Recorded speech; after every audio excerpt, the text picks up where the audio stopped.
Hello, we're going to present the problem number 3, which is function of x equals to 1 over x squared minus 1.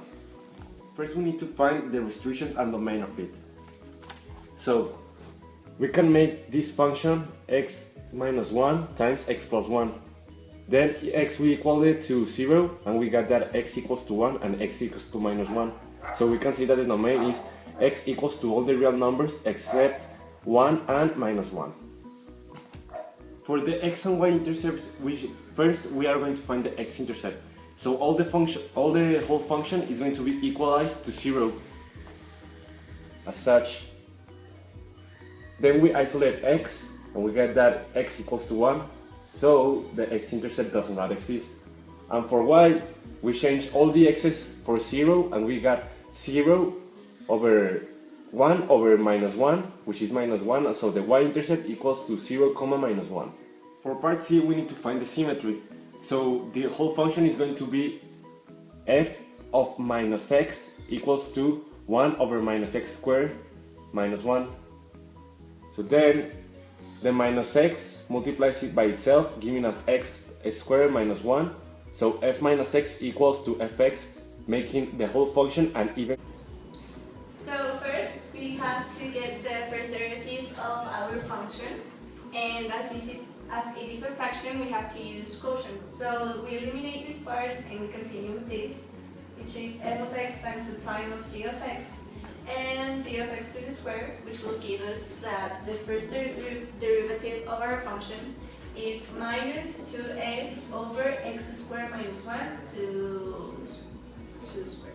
So now we're going to calculate our critical value by having our function equals to 0. So we divide our function over minus 2, so we can simplify minus 2.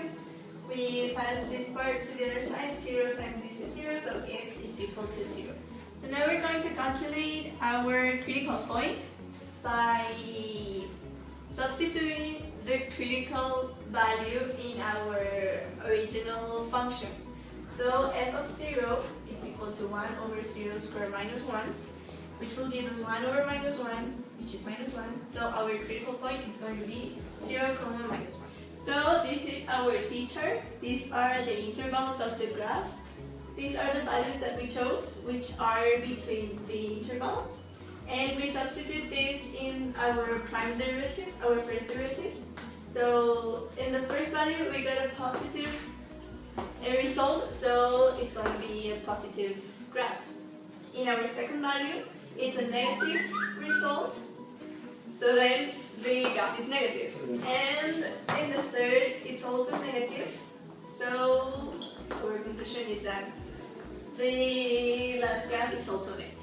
Now, after we have our critical point, we have to choose a number that is going to be bigger and smaller. So we choose minus 1 and 1, and we substitute it in the first derivative, which f prime of minus 1 is going to be 2 over 0, and f prime of 1 is going to be minus 2, 0.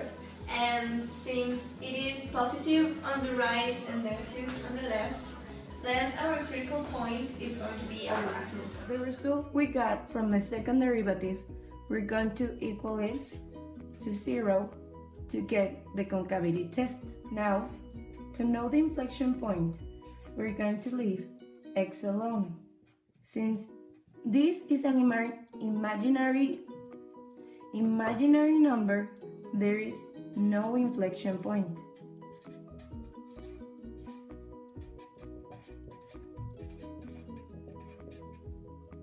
And since there is no inflection point, there's no concavity test.